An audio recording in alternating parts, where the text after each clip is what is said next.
Well, Matt, I'm so excited for you to be here, and I was excited to talk to you guys just because I think combined, you guys probably have like 30, almost probably 40 years of experience in the cannabis industry. Um, so that's like a doctorate and some level experience. You know what I'm saying? And I was telling Jory that yesterday I actually went to this ethnogenic church, and in our previous conversation we were talking about the cannabis industry kind of at the edge of legalization when it was pretty much a gray market when the full, I mean, full as you can be without federal legalization, the full framework was put in. And what I was seeing that I wanted to ask you guys about was there was a lot of similarities in the sense that a lot of small producers are fulfilling the gaps here, where there's products that are being made in like small unlicensed kitchens, just like in the beginning of the cannabis industry. And what happened in the cannabis industry is like those small people that like had people sign the petitions, built the movement, made a tiny little business, like they all get crushed as soon as you have to pay for licenses and more framework is established.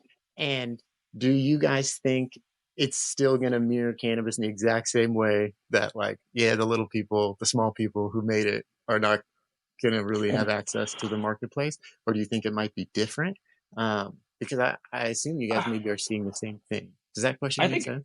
no, it does. I think it's gonna, I think what you see here is, I hate to lump cannabis in with every other emerging Mm, business segment on earth, but they tend to be, money comes in, people don't have expertise, shakeout phase. mm, And then after that, the consumers begin to drive the market.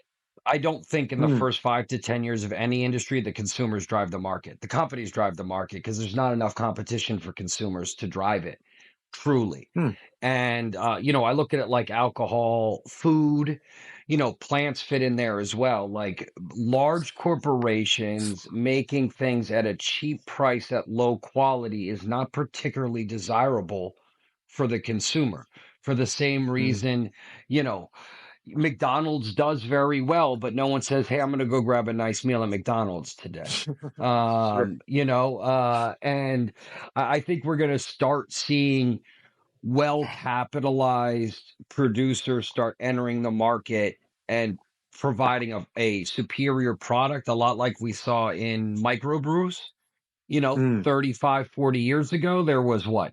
Uh, Sam Adams, Anchor Steam, and Sierra Nevada, right? mhm. And they represented less than 5% of the market. Now they're what, Jory, is it 60% of sales now is microbrews? Yeah, I It's mean, it's just a because lot. people like things that are good quality, taste better, are more effective. And at the end of the day, large corporations are not particularly good at creating a product like that. So I think we're going to start seeing a little more of a shakeout and some of those early producers kind of come back over time. I think Mm, personally, a lot of what happened with the early producers was, for the same reason a million other businesses have failed over the mm. years is just because you make a good product doesn't make it a good business. That's one component of running a business. And, Like I hear you saying there's like a shift, like just like a current or the ocean or the shore. Like in the beginning, there's like small producers, and then when there's money involved, big producers come, but then it shifts back, and there ends up being a spot for everybody over time as the wave comes in and it shifts back and forth. yeah, I think there always is, especially as it matures with the number of Mm, potential consumers, users, patients that we have across these industries, the desires of the consumer shift dramatically. And when we start to get mm, into the more medical side of it, big mm, corporations just aren't good at creating those products, right? So I think mm, that side, especially like high development cannabinoid products, high mm, terpene products, unique cannabinoid product, those by the time the big players get in there, they're going to be fighting, swimming upstream for market share because other people will have done it before because it won't fit into their cost benefit analysis, right, Right. on where to go in. Well, you're bringing up now. You're sparking my mind on some other points because I don't know if you guys see these headlines all the time that talk about there's an oversupply in places like Colorado, and I read it all the time. In California, the oversupply dispensaries are competing for the lowest price, and price dropping down, and then I also see all these things about federal legalization, federal changes, taking it out of its scheduled status, and if that all does happen, which it seems like it's going to, do you? I mean, how do you think that will change the marketplace? Do you think that like prices will go down and it will be a further culling because now states are going to open up? Do you think it's going to be more opportunity and now more people can enter the marketplace? Or maybe something I haven't even thought of. Like, what do you have any thoughts on that? I think probably the latter, to be honest with you, because if it does get Mm, rescheduled, not one single producer in any state will be able to fill that supply. The federal government mm, thinks that every state program is an illegally run program. So just because you pass California or Colorado or New York's regulatory system, federal government doesn't care. That's just like you start in the exact same place that someone that has no licensure would start with the federal government. So, unless state by state you start having inter and intrastate commerce allowable between those states, and the federal government steps back, which is a whole nother level beyond Schedule Oh, 3. that's a different thing. That's what I was thinking would happen as soon as it was descheduled. It would just be like coffee, tea, tobacco, beer, No, where I could buy a beer from California or Washington I mean, you're saying that even if it gets rescheduled, it's still going to be subject to the state framework, and that schedule, just because it's yes, a yeah. Schedule 3 is the same as ketamine. You can't buy Special K on the street. Oh, Right? So if it gets completely descheduled, yes, that would happen. But there's no logical way they can even morally do that yeah. because i- it's intoxicating, right? So if Hmm. there's a medical benefit and it's intoxicating, it needs to be scheduled somewhere. You can't Hmm. just have, or else you're going to actually eliminate potentially some of the pharma. I'm not a huge pharmaceutical fan, but there are Sure. potential outlets for the pharmaceutical industries and for Well, pharmaceutical drugs to come from cannabinoid related development. And mm. taking that off of completely descheduling it would make that a non starter for any of the pharmaceutical companies as well. Well, and think about what I you see. said about those examples you had with alcohol, tobacco, coffee. There's real no Sure. known medical benefit to any of those, right? So because there's no, it's not like, hey, smoke a cigarette and it's going to make us healthier. There's no like tobacco-esque where it's like, hey, we need to have this researched or could be a benefit.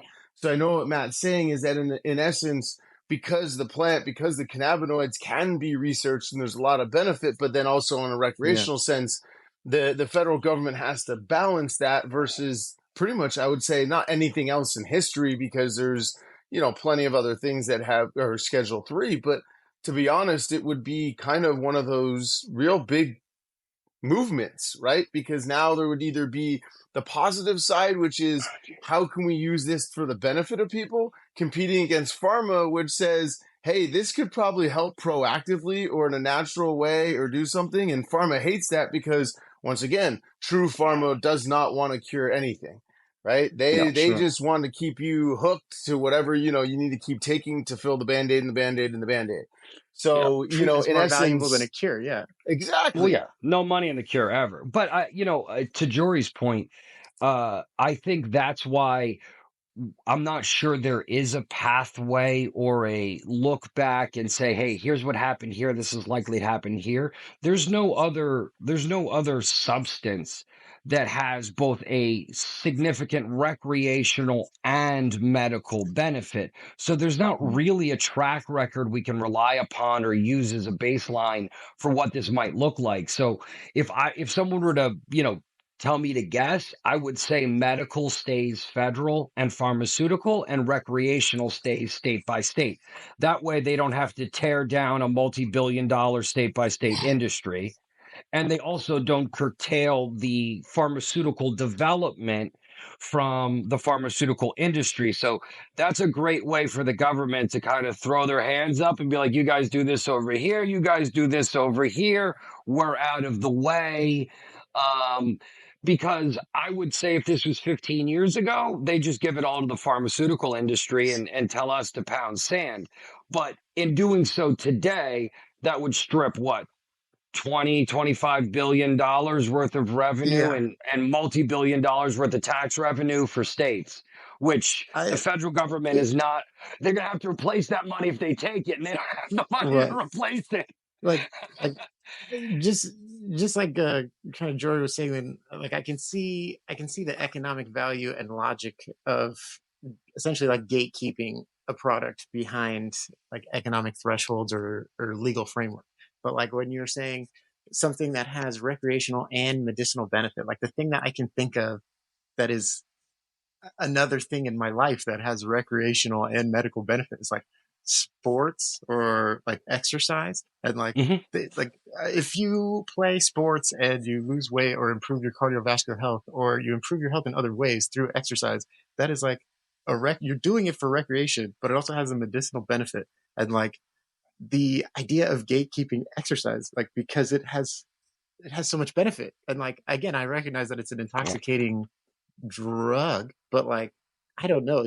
It's I guess that's why it's infinitely unique. Like there's really very few things on this planet that mirror some of the characteristics of cannabis. And like I think until you understand the plant at a deeper level, that nuance might be lost on people.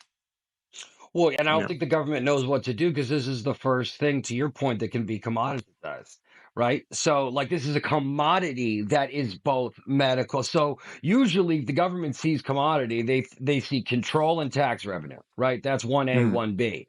But with mm, this, they have to play this balancing act that they've never had to do before. So that's why, for all the guesses I've heard over the years from people, oh, to big tobacco's coming to do this, and farm is coming to do this, and my answer has always been the exact same thing. Big tobacco know how to do one thing. They know how to do it really, really well. I don't agree with most of it, but at the end of the day, they know how to do what they're trying to do well, even though it is killing people. They're mhm. not departing from that playbook. You're not around No, for 50 years and then start doing shit different, right? That's just not how it works. they're using the strat that they use to get to their position, so they're not just going to change the game when we're here. Exactly. I made some headlines just today that I just saw that I wanted to kind of get your opinions on. um and one of them that I thought was really interesting was the FDA is actually now building on what seemed like 50 years of uh, cannabis and cannabinoid research, and they were doing some clinical trials, and some of them were about cannabis, and they kind of broke down the areas that they're working on, and 53% of all of their studies have been directed towards addiction and pain medicine.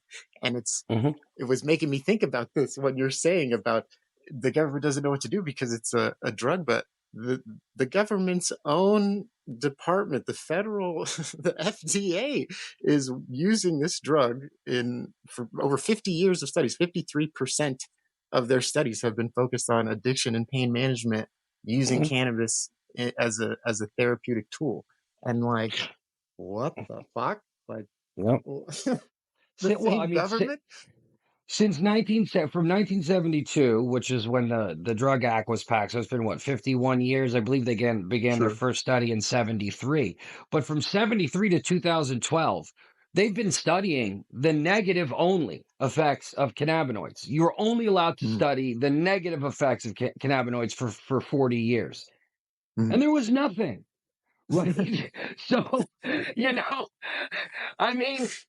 I mean, at some point, they have to go back to the playbook and say, okay, well, um, that didn't work. Let's see if we can get something out of this. Because I think from the FDA's perspective, listen, They're not a business per se, but they're a big Sure. business for all intents Sure. and purposes.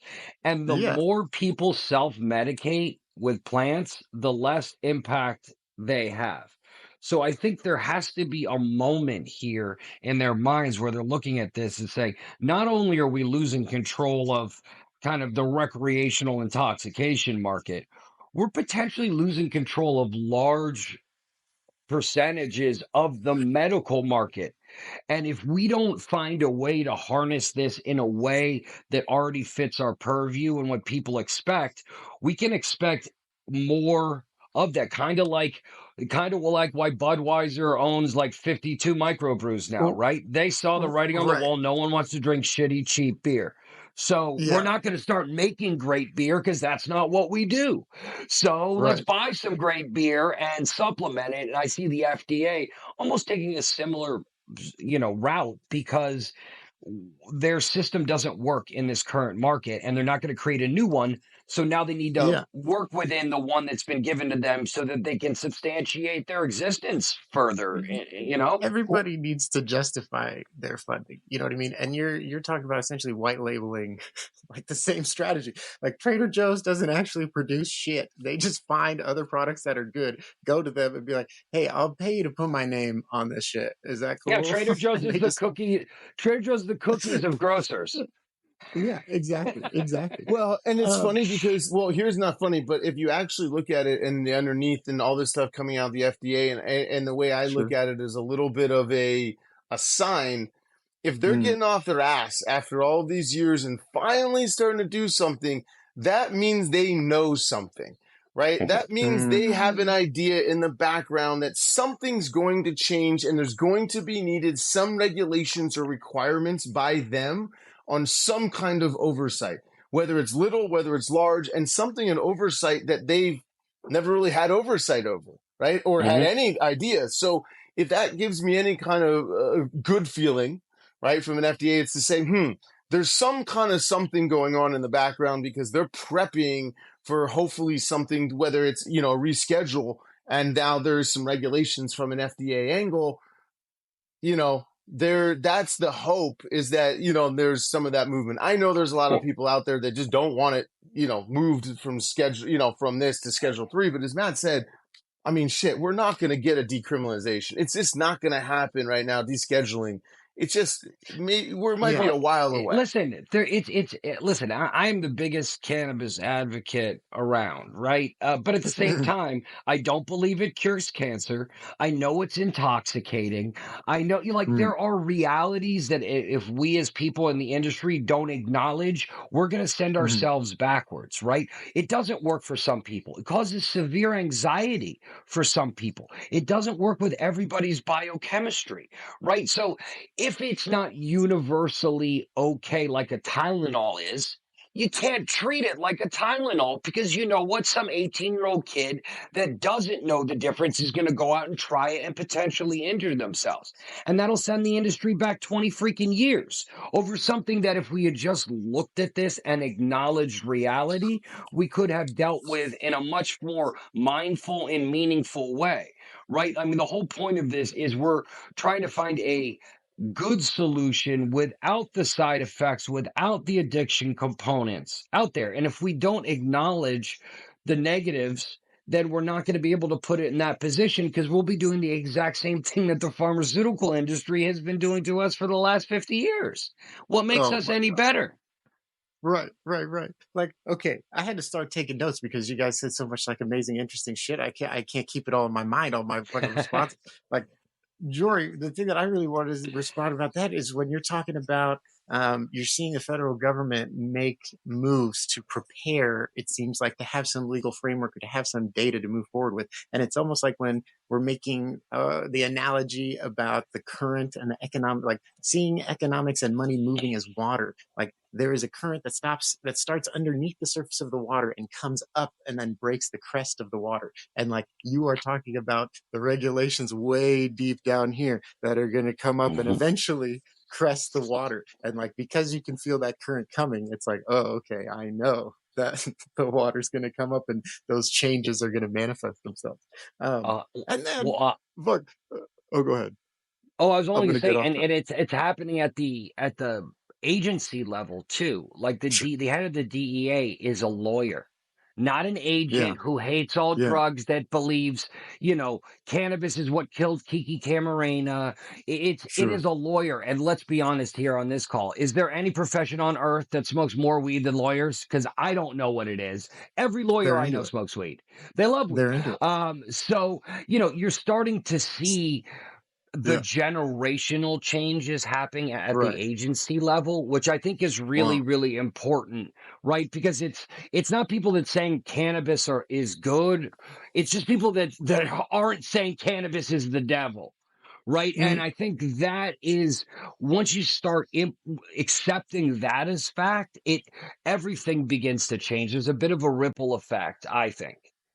I agree 100%. I mean, that's just more strength of that current. Um, Hmm. when we were talking, even on that same note, when we're talking about all of the data and that, the federal government is trying to make this shit illegal in 50 years of data, and they're looking at this study that eventually is just so overwhelming. And like, I found that to be very, striking to me because it's very similar to my experience. I was Mormon. I'm at BYU. I'm in criminology. I'm on the way to become a DEA agent. That was my career choice.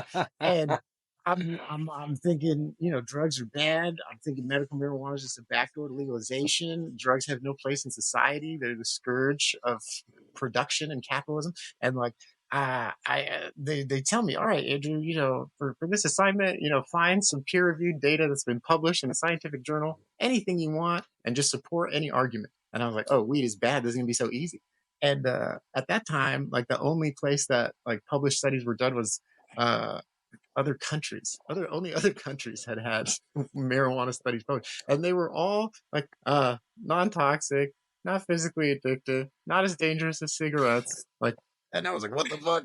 And I kept trying to find like some real bad shit. I kept trying to find it, and like I never did it. It was like overwhelming data that forced me to like change my opinion because like I had no data to support it.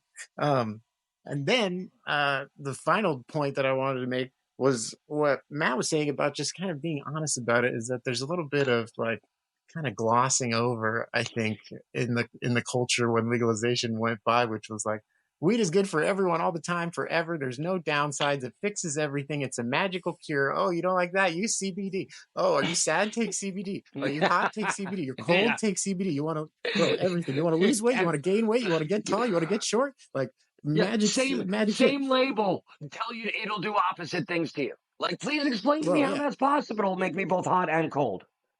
Yeah. Oh, yeah, exactly. And then the last one that I want to talk to you guys about was this headline that was coming out of Mount Sinai Hospital in Los Angeles, that they're reporting a big uptick in a mysterious cannabis-induced vomiting syndrome, which isn't actually that mysterious. I think it's been happening for a long CHS. time, where Yeah. Hmm. yeah, people have to take a hot shower and they vomit all the time, and it's like it comes on after like a significant years, decades of like heavy cannabis use, and like that seems bad. And that kind of always gets like, oh, don't, no, don't talk about that. Like that was in that person before they started, and like I think that to take an authentic look, again, same way. I love weed. I got it right there all over my house. I'm growing it back there. Like I smoke that shit. I love it. But like I also don't want to play pussyfoot around it and pretend like, oh, this shit is totally safe. There's no risk. And I don't know. How do you guys feel about that? I feel like it's not allowed to be talked about. It needs to be talked about. Listen, how many times do people develop or get rid of an allergy? Oh, to food that they've had over time. Sure. People develop I know tons of people that used to drink but can't drink anymore. I know people that have become allergic to hops. I know people that have been allergic to become allergic with time to certain types of food. We're humans. Our body is completely unique. It's ever changing every minute of the day.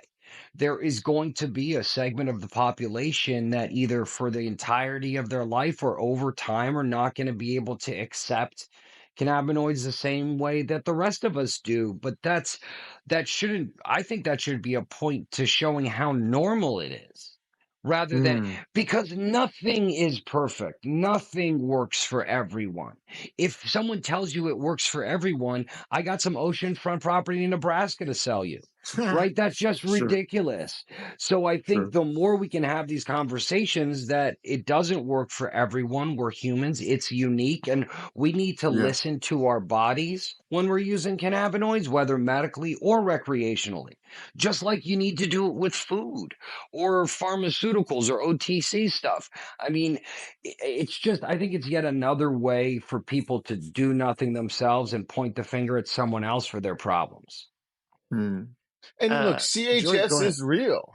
It's a real issue. Like, there's people that do have it and they suffer. And you know what's nice? They stop smoking weed and it goes away. So, Mm. in essence, it's a choice. Listen, there's plenty of things in all three of our lives that we would like to do that maybe our bodies don't allow us to do at the ages we are versus when we were 15, 16, 18, whatever it may be. And, if you're looking at the percentages of people having CHS, there's an uptick because it was zero before. Who the Yeah. fuck was able to come in and go, listen, I smoke too much weed. I think the doctor's like, you have this, you have an ulcer. There was 20 other things that they were looking at. So it's only Mhm. been more recent. So when you went from zero, anything above it isn't, if you had 5, oh my God, look at that. Like, what an uptick. You went from 1 to 10. It's like, you just so the statistically, yes, there are absolutely people who have CHS, but as a percentage, just like Matt was saying, there's always going to be some percentage of people that have a downside to the upsides that everybody else experiences typically. Mm. Or even just normalcy, they have a side effect, hence why pharma has to list every freaking diarrhea, bleeding from your ass, and you could die tomorrow for the commercials, because any little thing that could possibly happen to one person in a study. So that's going to be even more prevalent as if we move to Schedule 3, if we have more research on it, there's going to be more downsides that come out. There's going to be more upsides that come out and positives, but that's sure as hell going to be tempered by things that are negatives. And as an industry, like both of you guys are saying, we have to be willing to accept that there are negatives. They're not Mm. death killers to the industry, because part of having a legal framework and a system is there's going to be positives and negatives to that. Part of being a traditional system, or kind of like, we're still flying underneath the radar, is you don't want any negatives because you already are starting off 5 steps below zero. You're already at Mm. negative and everybody's looking at you at negative. So anything else just drags you down and gives them more of a reason.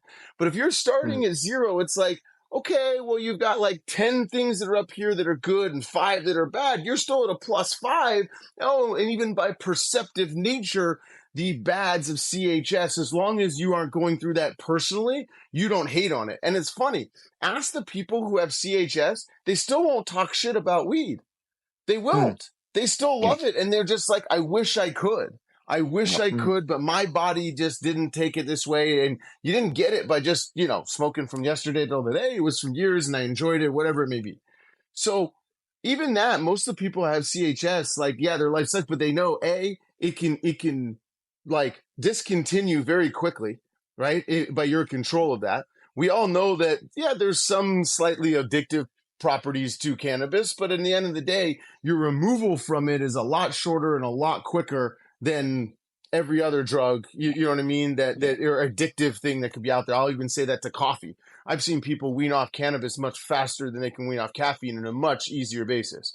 Now, don't get me wrong. Mm. Those of us are heavy users, and probably those people who have CHS are heavy users. It's going to be a rough week or two.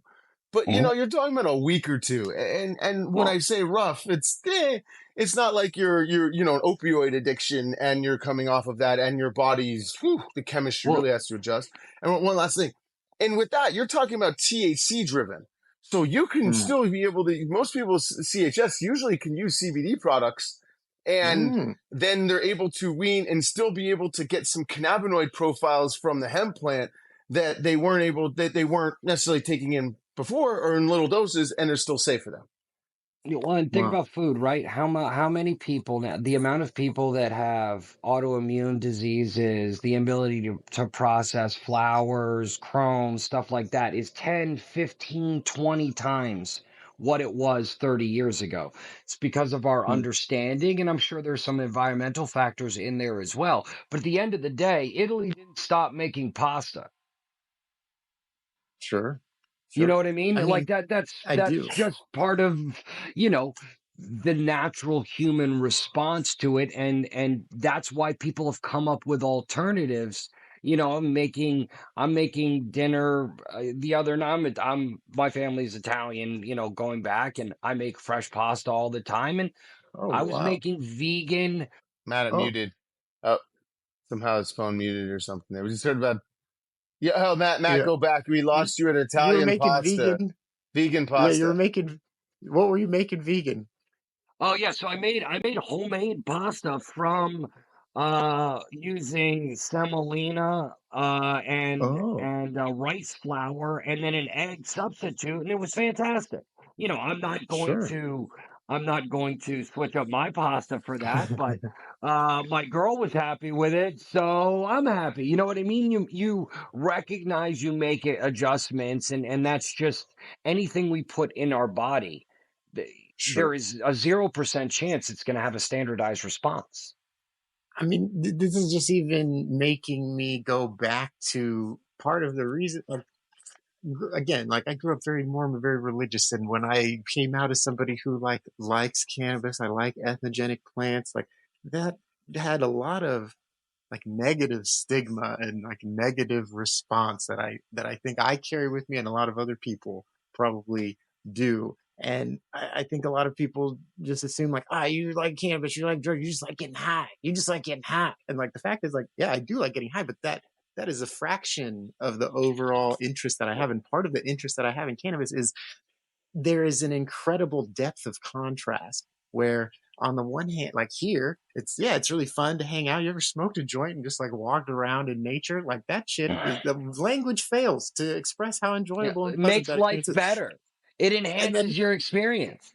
yeah, and then like you could go even further, and then there's medical benefits of like I've met people that said like, yeah, I took this Rick Simpson Phoenix Tears, and like now my tumor is shrink. I don't know what it is. I'm better now. I did all this weed Well, shit, and I'm better now. I've met well, people hey, gained weight from chemotherapy, and then all the way on this side, you have like CPD and like people vomiting, and like so like there's nothing else where people. Oh, this is a great experience. Ah, this saved my life, and is a medical thing that I need a doctor for. Ah, I did this too much and I fucked up and now I smoke and I fucking throw up. And like, yeah, what the fuck? What like you can't put it in a box. You can't put it in a box. yeah. And the scale is growing all the time as far as Mm. what is possible with it. And so like I think it's a bummer if you see weed and you just think it's like, oh, just smoking Well, weed well, and listening to music for Jory, a real minute. quick, hey, will you guys allow me? I'm going to jump off for 2 minutes and jump back on. My lawyer has called me 5 times in the last 3 minutes. So let me Oh just no. check and make sure everything's okay, and I'll jump right back onto the podcast. No Okay. worries. And what was interesting, Andrew, I was thinking about for you is that if you think about it, you have actually used cannabis in a positive way to lose weight, where most Mm-hmm. people would think that was by eating, you know what I mean? I get stoned and I eat. So talk about a dichotomy of what, you know what I mean, can happen depending on this amazing plant. From one person who could be like, dude, I just smoke so much weed. I love to fucking, eat. And maybe they have another eating disorder. They have something, nausea, cancer patients that they need to help induce eating, right? And so you go on that side of the Sure. scale all the way over to the same freaking plant can help you lose hundreds of pounds and different compounds and create greater blood flows and insulin responses. So it's unbelievable the like you're saying, take away everything else, like just look on that simplistic level of hunger and talk about how one plant can provide compounds on such a vast scale. I don't think we have anything like that. And it makes it, once again, I know we're so passionate unique, but by science, that makes it so unique. And when it's unique, damn it, it's going to affect everybody differently, you know?